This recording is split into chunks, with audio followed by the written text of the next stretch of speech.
ಎಲ್ಲರಿಗೂ ನಮಸ್ಕಾರ ಸ್ನೇಹಿತರೆ, ನಮ್ಮ ಚಾನಲ್ಗೆ ಸ್ವಾಗತ. ಇವತ್ತಿನ ಈ ವಿಡಿಯೋದಲ್ಲಿ ಭೀಮನ ಅಮಾವಾಸ್ಯೆ ದಿನ ಆಚರಿಸುವ ಜ್ಯೋತಿರ್ಭೀಮೇಶ್ವರ ಭೀಮನ ಅಮಾವಾಸ್ಯೆ ವ್ರತವನ್ನು ಯಾವ ರೀತಿ ಆಚರಣೆ ಮಾಡಬೇಕು, ಪೂಜಾ ವಿಧಾನವನ್ನು ಸರಳವಾಗಿ ಯಾವ ರೀತಿ ಮಾಡಬೇಕೆಂದು ತಿಳಿಸುತ್ತಿದ್ದೇವೆ ಸ್ನೇಹಿತರೆ. ಪತಿಯ ಆಯುಷ್ಯ ಅಭಿವೃದ್ಧಿಗೋಸ್ಕರ ಮಾಡುವಂತಹ ವ್ರತವೇ ಈ ಭೀಮನ ಅಮಾವಾಸ್ಯೆ ಅಥವಾ ಜ್ಯೋತಿರ್ಭೀಮೇಶ್ವರ ವ್ರತ ಎಂದು ಕರೆಯುತ್ತೇವೆ. ಸ್ನೇಹಿತರೆ, ಎಷ್ಟೊಂದು ಜನ ಭೀಮನ ಅಮಾವಾಸ್ಯೆ ಎಂದರೆ ಬರೀ ಪತಿಗೆ ಅಥವಾ ಗಂಡನಿಗೆ ಪಾದಪೂಜೆ ಮಾಡುವುದು ಮಾತ್ರ ಎಂದು ತಿಳಿದುಕೊಂಡಿರುತ್ತೇವೆ. ಆದರೆ ನಿಜವಾಗಿಯೂ ಭೀಮನ ಅಮಾವಾಸ್ಯೆ ಸಂಪೂರ್ಣವಾಗುವುದು ಜ್ಯೋತಿರ್ಭೀಮೇಶ್ವರ ವ್ರತವನ್ನು ಆಚರಣೆ ಮಾಡಿದಾಗ. ಜ್ಯೋತಿರ್ಭೀಮೇಶ್ವರ ವ್ರತವನ್ನು ಯಾವ ರೀತಿ ಮಾಡಬೇಕು ಎಂದು ಸಂಪೂರ್ಣವಾಗಿ ಮಾಹಿತಿಯನ್ನು ನಾನು ಇವತ್ತಿನ ಈ ವಿಡಿಯೋ ಮೂಲಕ ತಿಳಿಸಿಕೊಡುತ್ತಿದ್ದೇನೆ ಸ್ನೇಹಿತರೆ.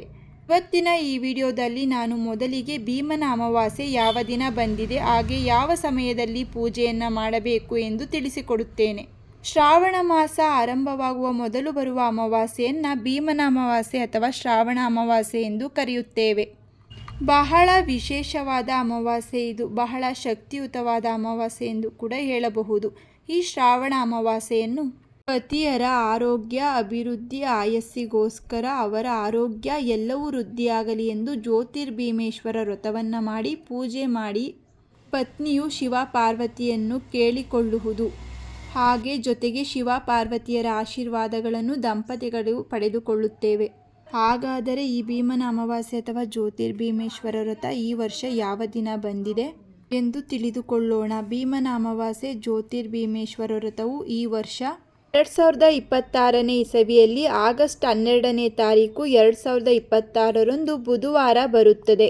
ಬುಧವಾರದ ದಿನ ಬಂದಿದೆ. ಅಮಾವಾಸ್ಯೆ ತಿಥಿ ಯಾವಾಗ ಆರಂಭವಾಗಿ ಯಾವಾಗ ಅಂತ್ಯಗೊಳ್ಳುತ್ತದೆ ಎಂದು ತಿಳಿದುಕೊಳ್ಳೋಣ ಸ್ನೇಹಿತರೆ. ಅಮಾವಾಸ್ಯೆ ತಿಥಿಯು ಆಗಸ್ಟ್ 12ನೇ ತಾರೀಕು 2026ರಂದು ಬೆಳಗಿನ ಜಾವ 1:53 ಪ್ರಾರಂಭವಾಗುತ್ತದೆ. ಆಗಸ್ಟ್ 12ನೇ ತಾರೀಕು 2026ರ ರಾತ್ರಿ 11:06 ಮುಕ್ತಾಯಗೊಳ್ಳುತ್ತದೆ. ಸ್ನೇಹಿತರೆ, ಅಂದರೆ ಸಂಪೂರ್ಣವಾದಂತಹ ಅಮಾವಾಸ್ಯೆ ತಿಥಿ ಇದಾಗಿದ್ದು ಅದರ ಜೊತೆ ಸೂರ್ಯೋದಯವಾಗುವ ತಿಥಿ ಕೂಡ ನಮಗೆ ಆಗಸ್ಟ್ 12ನೇ ತಾರೀಕು ಬುಧವಾರದ ದಿವಸ ಬಂದಿದೆ. ಈ ದಿನ ನಾವು ಜ್ಯೋತಿರ್ಭೀಮೇಶ್ವರ ವ್ರತವನ್ನು ಅಥವಾ ಭೀಮನ ಅಮಾವಾಸ್ಯೆ ವ್ರತವನ್ನು ಆಗಸ್ಟ್ 12ನೇ ತಾರೀಕು ಬುಧವಾರವೇ ಆಚರಣೆ ಮಾಡಬೇಕಾಗುತ್ತದೆ. ಇವತ್ತಿನ ದಿನ ಪೂರ್ತಿಯಾಗಿ ಅಮಾವಾಸ್ಯೆ ತಿಥಿಯು ಇರುವುದರಿಂದ ನೀವು ಬೆಳಿಗ್ಗೆಯಿಂದ ಸಂಜೆಯವರೆಗೆ ಯಾವ ಸಮಯದಲ್ಲಿ ಬೇಕಾದರೂ ಪೂಜೆಯನ್ನು ಮಾಡಬಹುದು. ರಾಹುಕಾಲ ಒಂದನ್ನು ಬಿಟ್ಟು ಬೆಳಿಗ್ಗೆ ಬ್ರಾಹ್ಮಿ ಮುಹೂರ್ತದಲ್ಲಿ ಪೂಜೆಯನ್ನು ಮಾಡಬಹುದು ಅಥವಾ ಗೋಧೂಳಿ ಸಮಯದಲ್ಲಿ ಸಹ ಪೂಜೆಯನ್ನು ಮಾಡಬಹುದು. ಮುಖ್ಯವಾಗಿ ನೀವು ಗಮನಿಸಬೇಕಾದ ವಿಷಯವೆಂದರೆ ರಾಹುಕಾಲ ಬಿಟ್ಟು ಉಳಿದ ಸಮಯದಲ್ಲಿ ಪೂಜೆ ಮಾಡಬಹುದು, ಯಾವುದೇ ತೊಂದರೆ ಇಲ್ಲ. ನಾನು ಮೊದಲೇ ಹೇಳಿದ ಹಾಗೆ ಜ್ಯೋತಿರ್ಭೀಮೇಶ್ವರ ದಿನ ಭೀಮನ ಅಮಾವಾಸ್ಯೆ ದಿನ ಕೇವಲ ಪತಿಯ ಪಾದ ಪೂಜೆ ಮಾಡುವುದು ಮಾತ್ರವಲ್ಲದೆ ಜ್ಯೋತಿರ್ಭೀಮೇಶ್ವರ ವ್ರತವನ್ನು ಮಾಡಬೇಕಾಗುತ್ತದೆ. ಜೋಡಿ ದೀಪಗಳನ್ನು ಇಟ್ಟು ಆ ದೀಪದಲ್ಲಿ ಶಿವ ಪಾರ್ವತಿಯನ್ನು ಆಹ್ವಾನ ಮಾಡಿ ಆ ದೀಪಗಳಲ್ಲೇ ಶಿವ ಹಾಗೂ ಪಾರ್ವತಿ ಎಂದು ಭಾವಿಸಿ ಶಿವ ಹಾಗೂ ಪಾರ್ವತಿಯನ್ನು ವಿಶೇಷವಾಗಿ ವಿವಿಧ ರೀತಿಯಲ್ಲಿ ಪೂಜೆ ಮಾಡುವಂಥದ್ದು, ವ್ರತವನ್ನು ಮಾಡುವಂಥದ್ದು ಬಹಳನೇ ವಿಶೇಷ. ಜೊತೆಗೆ ನಿಮ್ಮ ಪತಿಗೆ ಪಾದಪೂಜೆ ಮಾಡಿ ಈ ವ್ರತವನ್ನು ಸಂಪೂರ್ಣಗೊಳಿಸಬೇಕು ಸ್ನೇಹಿತರೆ. ಭೀಮನ ಅಮಾವಾಸ್ಯೆ ದಿನ ಆಚರಿಸುವ ಭೀಮೇಶ್ವರ ವ್ರತವನ್ನು ಜ್ಯೋತಿರ್ಭೀಮೇಶ್ವರ ವ್ರತವನ್ನು ಯಾವ ರೀತಿ ಆಚರಣೆ ಮಾಡಬೇಕು, ಪೂಜಾ ವಿಧಾನವನ್ನು ಸರಳವಾಗಿ ಯಾವ ರೀತಿ ಮಾಡಿಕೊಳ್ಳಬೇಕು ಎಂದು ತಿಳಿದುಕೊಳ್ಳೋಣ ಸ್ನೇಹಿತರೆ. ಮೊದಲಿಗೆ ಭೀಮನ ಅಮಾವಾಸ್ಯೆ ಅಥವಾ ಜ್ಯೋತಿರ್ಭೀಮೇಶ್ವರ ವ್ರತವನ್ನು ಮದುವೆ ಆಗಿರುವ ಹೆಣ್ಣು ಮಕ್ಕಳು ತಮ್ಮ ಗಂಡನ ಆರೋಗ್ಯ ಅಭಿವೃದ್ಧಿಗೋಸ್ಕರ ಆಚರಣೆ ಮಾಡುತ್ತೇವೆ. ಮದುವೆಯಾಗದ ಹೆಣ್ಣು ಮಕ್ಕಳು ಅಥವಾ ಕನ್ಯೆಯರು ತಮಗೆ ಉತ್ತಮವಾದ ಸಕಲ ಗುಣ ಸಂಪನ್ನನಾದ ದೀರ್ಘಾಯುಷಿಯಾಗಿರುವ ಯೋಗ್ಯ ಪತಿ ಪ್ರಾಪ್ತಿಗಾಗಿ ಈ ಭೀಮನ ಅಮಾವಾಸ್ಯೆ ವ್ರತವನ್ನು ಆಚರಣೆ ಮಾಡುತ್ತೇವೆ.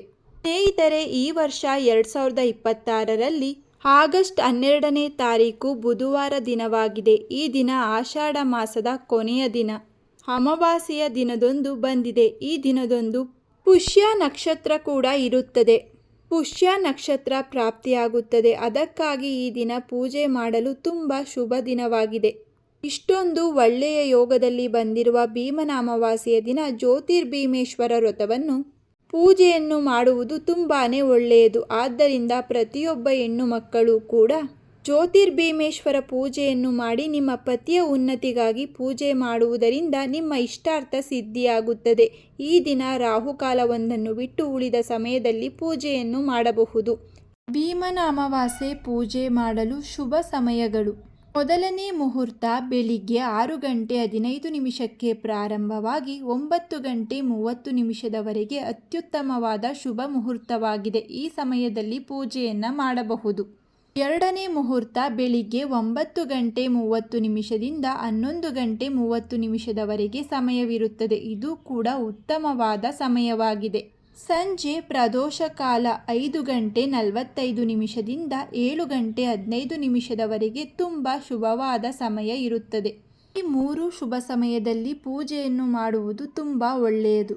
ಇವತ್ತು ಭೀಮನ ಅಮಾವಾಸ್ಯೆ ವ್ರತವನ್ನು ಹೆಣ್ಣು ಮಕ್ಕಳು ಹೇಗೆ ಮಾಡುವುದು ಎಂದು ತಿಳಿಸಿಕೊಡುತ್ತಿದ್ದೇನೆ ಸ್ನೇಹಿತರೆ. ಈ ಜ್ಯೋತಿರ್ಭೀಮೇಶ್ವರ ವ್ರತವನ್ನು ಶಿವ ಮತ್ತು ಪಾರ್ವತಿ ದೇವಿಗೆ ಮಾಡುವಂಥದ್ದು. ಜೋಡಿ ಸ್ತಂಭ ದೀಪವನ್ನೇ ಶಿವ ಮತ್ತು ಪಾರ್ವತಿ ದೇವಿ ಎಂದು ಭಾವಿಸಿ ಮಾಡುವ ಪೂಜೆ ಇದು. ನಾವು ಮಾಡುವ ಪೂಜೆಯಲ್ಲಿ ಶಕ್ತಿಗೆ ಲೋಪವಿಲ್ಲದಂತೆ ಪೂಜೆಯನ್ನು ಮಾಡಬೇಕು. ಆಗ ಮಾತ್ರ ನಮಗೆ ಶಾಸ್ತ್ರದಲ್ಲಿ ಹೇಳಿದ ಎಲ್ಲ ಪೂರ್ಣ ಫಲ ದೊರೆಯುತ್ತದೆ. ಹಾಗೆಯೇ ನಾವು ಮಾಡುವ ಪೂಜೆಯಲ್ಲಿ ಭಕ್ತಿ, ಶ್ರದ್ಧೆ, ನಂಬಿಕೆ ಇರಬೇಕು. ಆಗ ಮಾತ್ರ ನಾವು ಭಕ್ತಿಯಿಂದ ಮಾಡಿದ ಪೂಜೆಗೆ ಪೂರ್ಣ ಫಲ ಸಿದ್ಧಿಯಾಗುತ್ತದೆ. ಇನ್ನು ಜ್ಯೋತಿರ್ಭೀಮೇಶ್ವರ ವ್ರತವನ್ನು ಹೇಗೆ ಮಾಡುವುದು ಎಂದು ತಿಳಿಯೋಣ ಸ್ನೇಹಿತರೆ. ಭೀಮನ ಅಮಾವಾಸ್ಯೆಯ ದಿನ ಬೆಳಿಗ್ಗೆ ಬೇಗ ಎದ್ದು ಮನೆಯನ್ನು ಸ್ವಚ್ಛ ಮಾಡಿಕೊಳ್ಳಬೇಕು. ಮನೆಯ ಬಾಗಿಲು, ಪೂಜಾ ಸ್ಥಳದಲ್ಲಿ ರಂಗೋಲಿ ಎಲ್ಲವನ್ನ ಬಿಟ್ಟು ಸಿದ್ಧ ಮಾಡಿಕೊಳ್ಳಬೇಕು. ಮಹಿಳೆಯರು ತಲೆಗೆ ಎಣ್ಣೆ ಮತ್ತು ಅರಿಶಿಣವನ್ನು ಹಚ್ಚಿಕೊಂಡು ಸ್ನಾನ ಮಾಡಿಕೊಳ್ಳಬೇಕು. ಮಂಗಳ ಸ್ನಾನವನ್ನು ಮಾಡಬೇಕು. ಜ್ಯೋತಿರ್ಭೀಮೇಶ್ವರ ವ್ರತ ಮಾಡಲು ನೀವು ಬೆಳಿಗ್ಗೆಯಿಂದ ಉಪವಾಸ ಇದ್ದು ಸಂಜೆಯ ಸಮಯದಲ್ಲಿ ಪೂಜೆಯನ್ನು ಮಾಡಬಹುದು ಅಥವಾ ಬೆಳಿಗ್ಗೆ ಬೇಗನೆ ಪೂಜೆಯನ್ನು ಮಾಡಬಹುದು. ಆದಷ್ಟು ಬ್ರಾಹ್ಮಿ ಮುಹೂರ್ತದಲ್ಲಿ ಪೂಜೆಯನ್ನು ಮಾಡಬೇಕು. ಉಪವಾಸ ಮಾಡಲೇಬೇಕೆಂದೇನಿಲ್ಲ. ಉಪವಾಸ ಎಂಬುವುದು ನಿಮ್ಮ ಇಷ್ಟಕ್ಕೆ ಬಿಟ್ಟಿದ್ದು. ಉಪವಾಸ ಇದ್ದು ಪೂಜೆ ಮಾಡುತ್ತೇವೆ ಎಂದರೆ ಖಂಡಿತವಾಗಿಯೂ ಮಾಡಬಹುದು. ಉಪವಾಸ ಇಲ್ಲದೆ ಕೂಡ ಪೂಜೆಯನ್ನು ಮಾಡಬಹುದು. ಮಂಗಳ ಸ್ನಾನ ಮಾಡಿದ ನಂತರ ಶುಚಿಯಾದ ಬಟ್ಟೆಯನ್ನು ತೊಟ್ಟು ದೇವರ ಮನೆಗೆ ಬಂದು ನಮ್ಮ ಕುಲದೇವರಿಗೆ ಮೊದಲು ಪೂಜೆಯನ್ನು ಮಾಡಿ ಮುಗಿಸಬೇಕು. ನಂತರ ಭೀಮನ ಅಮಾವಾಸ್ಯೆ ಜ್ಯೋತಿರ್ಭೀಮೇಶ್ವರ ವ್ರತವನ್ನು ಮಾಡಲು ಬೇಕಾದಂತಹ ಪೂಜಾ ಸಾಮಗ್ರಿಗಳನ್ನು ಸಿದ್ಧಪಡಿಸಿಕೊಳ್ಳಬೇಕು. ಪೂಜಾ ಸಾಮಗ್ರಿಗಳನ್ನು ಮೊದಲೇ ತಯಾರಿ ಮಾಡಿಕೊಂಡು ಪೂಜೆಗೆ ಕುಳಿತುಕೊಳ್ಳಬೇಕು. ಪೂಜಾ ಸಾಮಗ್ರಿಗಳನ್ನು ಮೊದಲೇ ಸಿದ್ಧ ಮಾಡಿಕೊಳ್ಳುವುದರಿಂದ ಒಮ್ಮೆ ಪೂಜೆಗೆ ಕುಳಿತುಕೊಂಡ ಮೇಲೆ ಮತ್ತೆ ಮೇಲೆ ಏಳಬಾರದು. ಆದ್ದರಿಂದ ಮೊದಲೇ ಪೂಜಾ ಸಾಮಗ್ರಿಗಳನ್ನು ಸಿದ್ಧಪಡಿಸಿಕೊಳ್ಳಬೇಕು. ಇನ್ನು ಪೂಜೆಗೆ ಬೇಕಾದ ತಯಾರಿ. ಪೂಜೆ ಮಾಡಲು ಪೂಜೆಗೆ ಮುಖ್ಯವಾದ ವಸ್ತುಗಳು: ಪೂಜೆಗೆ 1 ಕಳಶದಲ್ಲಿ ನೀರು, ಸಂಕಲ್ಪಕ್ಕೆ ನೀರು, 2 ಕಂಬದೀಪಗಳು, ಗಂಧ, ಪುಷ್ಪ, ಗಣಪತಿಗೆ 21+2 ಗೆಜ್ಜೆ ವಸ್ತ್ರ, ಶಿವ ಪಾರ್ವತಿ ಫೋಟೋಗೆ ಗೆಜ್ಜೆ ವಸ್ತ್ರ ಹಾಗೂ ದೀಪಕ್ಕೆ ಗೆಜ್ಜೆ ವಸ್ತ್ರ ಮತ್ತು ಗಣಪತಿಗೆ ನೈವೇದ್ಯ, ಶಿವ ಪಾರ್ವತಿಗೆ ನೈವೇದ್ಯ, ಹಣ್ಣುಗಳ ನೈವೇದ್ಯ, 1 ತೆಂಗಿನಕಾಯಿ, ಧೂಪ, ದೀಪ, ಹಾರತಿ, ಎಲೆ, ಅಡಿಕೆ, ದಕ್ಷಿಣೆ, ಇನ್ನು ವ್ರತದ ದಾರ ಹಾಗೂ 2 ಕಂಕಣಗಳು, ದೀಪ. ಇದಿಷ್ಟು ಪೂಜಾ ಸಾಮಗ್ರಿಗಳು ಎಲ್ಲವೂ ಇರುತ್ತದೆ. ಆದ್ದರಿಂದ ಇದು ವಿಶೇಷವಾದ ಪೂಜೆ. ಆದುದರಿಂದ ಎಲ್ಲ ಸಾಮಗ್ರಿಗಳನ್ನು ಪೂಜೆಗೆ ಮೊದಲೇ ಜೋಡಿಸಿಕೊಂಡಿರಬೇಕು. ನಂತರ ದೇವರ ಮನೆಯಲ್ಲಿ ಒಂದು ಕಟ್ಟೆಯ ಮೇಲೆ ಗೋಮೂತ್ರ ಅಥವಾ ಅರಿಶಿಣದ ನೀರನ್ನು ಹಾಕಿ ಒರೆಸಿ ಸ್ವಚ್ಛಗೊಳಿಸಬೇಕು. ಹಾಗೆಯೇ ಒಂದು ಮಣೆಯನ್ನು ಆ ಕಟ್ಟೆಯ ಮೇಲೆ ಇಟ್ಟು ಮಣೆಯ ಮೇಲೆ ರಂಗೋಲಿಯನ್ನು ಬಿಡಬೇಕು. ಹಾಗೆಯೇ ಆ ಮಣೆಯ ಕೆಳಗೆ ಸುಂದರವಾದ ಹೂಬಳ್ಳಿ ರಂಗೋಲಿಯನ್ನು ಬಿಡಬೇಕು. ಆ ರಂಗೋಲಿ ಬಿಡಿಸಿದ ಮಣೆಯ ಮೇಲೆ ಶಿವ ಪಾರ್ವತಿಯ ಫೋಟೋವನ್ನು ಇಡಬೇಕು. ನಿಮ್ಮ ಮನೆಯಲ್ಲಿ ಶಿವ ಪಾರ್ವತಿ ಫೋಟೋ ಇದ್ದರೆ ಇಟ್ಟುಕೊಳ್ಳಿ, ಇಲ್ಲದೆ ಹೋದರೆ ಪರವಾಗಿಲ್ಲ, ಇರಲೇಬೇಕೆಂಬ ಅಗತ್ಯ ಇಲ್ಲ. ಶಿವ ಪಾರ್ವತಿಯರ ಫೋಟೋ ಇರುವವರು ಇಡಬಹುದು. ಶಿವ ಪಾರ್ವತಿ ಫೋಟೋಗೆ ಗಂಧ ಚಂದನದಿಂದ ಅಲಂಕಾರ ಮಾಡಬೇಕು. ಈಶ್ವರನಿಗೆ ಬಿಳಿ ಗಂಧ ಹಾಗೂ ಪಾರ್ವತಿ ದೇವಿಗೆ ಕೆಂಪು ಗಂಧವನ್ನು ಹಚ್ಚಬೇಕು. ಶಿವ ಪಾರ್ವತಿಯರ ಫೋಟೋಗೆ 21+2 ಗೆಜ್ಜೆ ವಸ್ತ್ರವನ್ನು ಏರಿಸಬೇಕು. ಬಿಳಿ ಹೂವಿನ ಮಲ್ಲಿಗೆಯನ್ನು ಏರಿಸಬೇಕು. 2 ಬದಿಯಲ್ಲಿ ಶುದ್ಧವಾದ ತುಪ್ಪ ಅಥವಾ ಎಣ್ಣೆಯ ದೀಪವನ್ನು ಹಚ್ಚಿಟ್ಟುಕೊಳ್ಳಬೇಕು. ಅಂದರೆ ಶಿವ ಪಾರ್ವತಿಯರ ಅಕ್ಕಪಕ್ಕದಲ್ಲಿ 2 ದೀಪಗಳನ್ನು ಹಚ್ಚಿಟ್ಟುಕೊಂಡಿರಬೇಕು. ನಂತರ ಒಂದು ಸಣ್ಣ ತಟ್ಟೆಯನ್ನು ತೆಗೆದುಕೊಂಡು ಅದಕ್ಕೆ 3 ಮುಟಕಿ ಅಕ್ಕಿಯನ್ನು ಹಾಕಿಕೊಂಡು ನಂತರ ಅದಕ್ಕೆ ಕೆಂಪು ಅಕ್ಷತೆಯನ್ನು ಹಾಕಬೇಕು. ಕೆಂಪು ಅಕ್ಷತೆಯನ್ನು ಹಾಕಿ ಗಣಪತಿಯನ್ನು ಸ್ಥಾಪನೆ ಮಾಡಿಕೊಳ್ಳಬೇಕು. ಗಣಪತಿ ಪೂಜೆ ಮಾಡಿದ ಮೇಲೆ ವರ ಪ್ರಾಪ್ತಿಯಾಗುತ್ತದೆ. ಅದಕ್ಕಾಗಿ ಭೂಲೋಕದಲ್ಲಿ ಗಣಪತಿ ಪೂಜೆ ಇಲ್ಲದೆ ಏನೂ ಕೂಡ ಸಾಧ್ಯವಿಲ್ಲ ಎಂದು ಹೇಳುತ್ತದೆ ನಮ್ಮ ಶಾಸ್ತ್ರ. ಈ ರೀತಿಯಾಗಿ ದೇವರ ಬಲಭಾಗದಲ್ಲಿ ಗಣಪತಿ ವಿಗ್ರಹ ಅಥವಾ ಗಣಪತಿ ವಿಗ್ರಹ ಇಲ್ಲವಾದರೆ ಒಂದು ಅಡಿಕೆ ಬೆಟ್ಟ ಇಟ್ಟರೂ ನಡೆಯುತ್ತದೆ. ಗಣಪತಿ ವಿಗ್ರಹವನ್ನು ಗಣಪತಿ ಪೂಜೆಗೆ ಇಟ್ಟುಕೊಳ್ಳಬೇಕು. ಮತ್ತೊಂದು ತಟ್ಟೆಯಲ್ಲಿ ಅಕ್ಕಿಯನ್ನು ತೆಗೆದುಕೊಂಡು ಆ ಅಕ್ಕಿಯನ್ನು ಸಮತಟ್ಟಾಗಿ ಮಾಡಿಕೊಳ್ಳಬೇಕು. ಆ ಅಕ್ಕಿಯ ಮೇಲೆ ಓಂ ಸ್ವಸ್ತಿಕ್ ಎಂಬ ಬೀಜಾಕ್ಷರಿ ಮಂತ್ರಗಳನ್ನು ಅರಿಶಿಣದ ಕೊಂಬಿನ ಸಹಾಯ ಅಥವಾ ನಿಮ್ಮ ಬೆರಳಿನ ಸಹಾಯದಿಂದ ಮಧ್ಯದ ತೋರು ಬೆರಳಿನಿಂದ ಬರೆಯಬೇಕು. ಬರೆದುಕೊಂಡು ಅನಂತರ ಅದಕ್ಕೆ ಕೆಂಪು ಅಕ್ಷತೆ, ಅರಿಶಿಣ, ಕುಂಕುಮವನ್ನು ಅರ್ಪಣೆ ಮಾಡಬೇಕು. ಆ ತಟ್ಟೆಯಲ್ಲಿ ಈಗ ಶಿವ ಪಾರ್ವತಿಯರ ರೂಪವಾದ 2 ಜ್ಯೋತಿ ಸ್ತಂಭ ದೀಪಗಳನ್ನು ಇಟ್ಟುಕೊಳ್ಳಬೇಕು. ಮೊದಲು ಬಲಭಾಗದಲ್ಲಿ ದೀಪವನ್ನು ಇಡಬೇಕು. ನಂತರ ಎಡಭಾಗದಲ್ಲಿ ದೀಪವನ್ನು ಸಮನಾಗಿ ಇಟ್ಟುಕೊಳ್ಳಬೇಕು. 2 ದೀಪಗಳನ್ನು ಸಮನಾಗಿ ಜೋಡಿಸಿಕೊಳ್ಳಬೇಕು. ನಂತರ 2 ದೀಪಗಳು ಸಮನಾಗಿರಬೇಕು. ಹಾಗೆಯೇ ಮುಖ್ಯವಾಗಿ 2 ದೀಪಗಳಲ್ಲಿ ಸಮನಾದ ಒಂದೇ ರೀತಿಯ ತುಪ್ಪ ಅಥವಾ ಎಣ್ಣೆಯನ್ನು ಸಮ ಪ್ರಮಾಣದಲ್ಲಿ ಸೇರಿಸಿ ದೀಪವನ್ನು ಪೂರ್ಣ ಇಡೀ ದಿವಸ ಶಾಂತವಾಗದ ರೀತಿ ನೋಡಿಕೊಳ್ಳಬೇಕು. ಈ ರೀತಿ ಅಕ್ಕಿಯ ಮೇಲೆ ದೀಪಗಳನ್ನು ಸ್ಥಾಪನೆ ಮಾಡಬೇಕು. ಈ ರೀತಿಯಾಗಿ ಪೂಜೆಗೆ ಎಲ್ಲ ಸಿದ್ಧತೆಯನ್ನು ಮಾಡಿಕೊಳ್ಳಬೇಕು. ಹೀಗೆ ಮೊದಲಿಗೆ ಸಂಕಲ್ಪವನ್ನು ಮಾಡಬೇಕು. ನಿಮ್ಮ ಕುಲದೇವರ ಸ್ಮರಣೆ ಮಾಡಿಕೊಂಡು ಜೊತೆಗೆ ಗಣಪತಿಯನ್ನು ಸ್ಮರಣೆ ಮಾಡಿಕೊಳ್ಳಬೇಕು ಮತ್ತು ಗುರು ಹಿರಿಯರ ಸ್ಮರಣೆ ಮಾಡಿ ನಮ್ಮ ಅಂಗೈಯಲ್ಲಿ ಸ್ವಲ್ಪ ಅಕ್ಷತೆ, 1 ಅಡಿಕೆ ಬೆಟ್ಟ, 1 ನಾಣ್ಯ, 1 ಹೂವನ್ನು ಇಟ್ಟುಕೊಂಡು ಆ ದಿನದ ನಕ್ಷತ್ರ, ಶುಭಯೋಗ, ಶುಭತಿಥಿ, ವಾರ ಎಲ್ಲವನ್ನು ಹೇಳಿಕೊಂಡು ಜೊತೆಗೆ ನಮ್ಮ ರಾಶಿ, ನಕ್ಷತ್ರ, ಗೋತ್ರ, ಹೆಸರು ಮತ್ತು ನಮ್ಮ ಇಷ್ಟಾರ್ಥವನ್ನು ಹೇಳಿಕೊಳ್ಳಬೇಕು. ಜೊತೆಗೆ ಶಿವ ಹಾಗೂ ಪಾರ್ವತಿಯನ್ನು ನನ್ನ ಸೌಮಂಗಲ್ಯತನ ಶಾಶ್ವತವಾಗಿರಲಿ, ನನ್ನ ಗಂಡನ ಆಯಸ್ಸು ವೃದ್ಧಿಯಾಗಲಿ ಎಂದು ಜೋಡಿ ದೀಪಗಳನ್ನು ಅಂದರೆ ಶಿವ ಪಾರ್ವತಿಯರನ್ನು ಪ್ರಾರ್ಥನೆ ಮಾಡಿಕೊಳ್ಳಬೇಕು. ಈ ರೀತಿಯಾಗಿ ಸಂಕಲ್ಪ ಮಾಡಿ ಒಂದು ತಟ್ಟೆಯಲ್ಲಿ ನೀರು ಹಾಕಿ ಬಿಡಬೇಕು. ನಂತರ ಪೂಜೆಗೆ ಇಟ್ಟಿರುವ ಕಳಶಕ್ಕೆ ಗಂಧ, ಅಕ್ಷತೆ, ಅರಿಶಿಣ, ಕುಂಕುಮ, ಹೂವು ಇಟ್ಟು ಪೂಜೆ ಮಾಡಿಕೊಳ್ಳಬೇಕು. ಮೊದಲಿಗೆ ಗಣಪತಿ ಪೂಜೆ ಮಾಡಬೇಕು. ಗಣಪತಿಗೆ ಪೂಜೆ ಮಾಡಿದ ನಂತರ ಜೋಡಿ ದೀಪಗಳ ಪೂಜೆಯನ್ನು ಆರಂಭ ಮಾಡಿಕೊಳ್ಳಬೇಕು. ಈಗ ಪ್ರಥಮವಾಗಿ ಗಣಪತಿ ಪೂಜೆಯನ್ನು ಮಾಡಿಕೊಳ್ಳೋಣ. ಅಕ್ಕಿಯ ಮೇಲಿಟ್ಟಿರುವ ಗಣಪತಿಯನ್ನು ಮನಸ್ಸಿನಲ್ಲಿ ಸ್ಮರಣೆ ಮಾಡಿಕೊಂಡು ಆಹ್ವಾನ ಮಾಡಿ ಶುದ್ಧೋದಕ ಸ್ನಾನ ಮಾಡಿ ಪಂಚಾಮೃತ ಸ್ನಾನವನ್ನು ಮಾಡಿಸಿ ಹೆಜ್ಜೆ ವಸ್ತ್ರವನ್ನು ಏರಿಸಿ ಗಂಧವನ್ನು ಹಚ್ಚಿ ಅರಿಶಿಣ, ಕುಂಕುಮ, ಹೂವು, ಅಕ್ಷತೆ, ಹಣ್ಣನ್ನು ಇಟ್ಟು 21 ಗರಿಕೆಯನ್ನು ಇಡುತ್ತಾ ನಮಸ್ಕಾರ ಮಾಡಬೇಕು. ನಮಸ್ಕಾರ ಮಾಡಿಕೊಳ್ಳುವಾಗ ನಾವು ಮಾಡುವ ಈ ಪೂಜೆಯಲ್ಲಿ ಯಾವುದೇ ವಿಘ್ನ ಬರದೇ ಇರಲಿ ಎಂದು ಗಣಪತಿಯಲ್ಲಿ ಪ್ರಾರ್ಥನೆಯನ್ನು ಮಾಡಿಕೊಂಡು ಗಣಪತಿ ಪೂಜೆಯನ್ನು ಸರಳವಾದ ಮಂತ್ರಗಳಿಂದ ಹೇಳಿ ಗಣಪತಿ ಪೂಜೆಯನ್ನು ಮಾಡಿಕೊಳ್ಳಬೇಕು. ಗಣಪತಿಗೆ ಪೂಜೆಯನ್ನು ಸಲ್ಲಿಸಬೇಕು. ಗಣಪತಿಗೆ ಶ್ಲೋಕ: ವಕ್ರತುಂಡ ಮಹಾಕಾಯ ಕೋಟಿ ಸೂರ್ಯ ಸಮಪ್ರಭ ನಿರ್ವಿಘ್ನಂ ಕುರು ಮೇ ದೇವ ಸರ್ವಕಾರ್ಯೇಷು ಸರ್ವದಾ. ಗಣೇಶನ ಸ್ತೋತ್ರ ಮತ್ತು ಮಂತ್ರಗಳನ್ನು ಹೇಳಿಕೊಂಡ ನಂತರ ಗಣೇಶ ದೇವರಿಗೆ ಧೂಪ ದೀಪವನ್ನು ಸಮರ್ಪಣೆ ಮಾಡಬೇಕು. ಹಣ್ಣು ತಾಂಬೂಲವನ್ನು ಸಮರ್ಪಣೆ ಮಾಡಿ ಧೂಪದಿಂದ ಪೂಜೆಯನ್ನು ಮಾಡಿಕೊಳ್ಳಬೇಕು. ಗಣಪತಿಗೆ ಕೊಬ್ಬರಿ ಮತ್ತು ಬೆಲ್ಲವನ್ನು ನೈವೇದ್ಯ ಸಮರ್ಪಣೆ ಮಾಡಬೇಕು. ಗಣಪತಿಗೆ ಧೂಪ ದೀಪ ನೈವೇದ್ಯ ಮಾಡಿದ ನಂತರ ಜೋಡಿ ದೀಪಗಳ ಪೂಜೆಯನ್ನು ಪ್ರಾರಂಭ ಮಾಡೋಣ.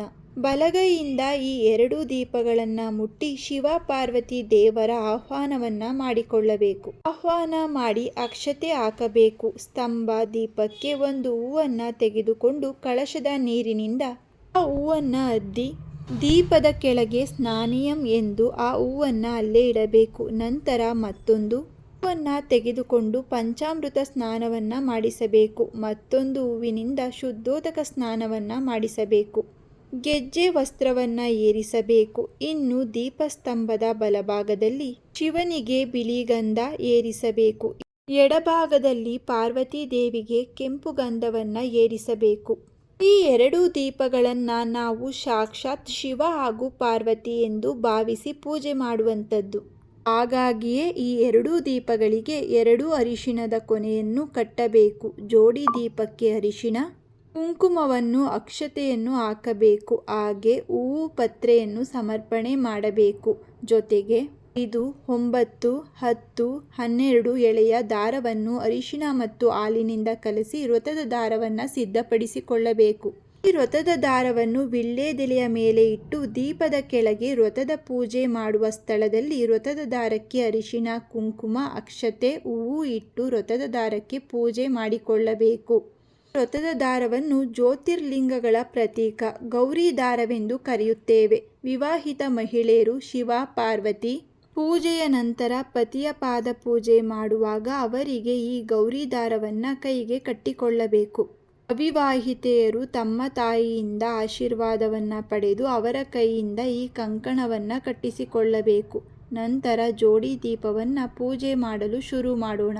ಜ್ಯೋತಿರ್ಸ್ತಂಭಗಳಿಗೆ ಧೂಪವನ್ನು ತೋರಿಸುತ್ತಾ ಶಿವ ಪಾರ್ವತಿಯನ್ನು ಬೇಡಿಕೊಳ್ಳುತ್ತಾ, ನನ್ನ ಸೌಮಂಗಲ್ಯತ್ವ ಶಾಶ್ವತವಾಗಿರಲಿ, ನನ್ನ ಗಂಡನ ಆಯಸ್ಸು ವೃದ್ಧಿಯಾಗಲಿ ಎಂದು ಜೋಡಿ ದೀಪಗಳನ್ನು ಅಂದರೆ ಶಿವ ಮತ್ತು ಪಾರ್ವತಿಯರ ಪ್ರಾರ್ಥನೆ ಮಾಡಿಕೊಂಡು ಧೂಪವನ್ನು ಸಲ್ಲಿಸಬೇಕು. ಅನಂತರ ಅರ್ಚನೆ ಮಾಡಬೇಕು.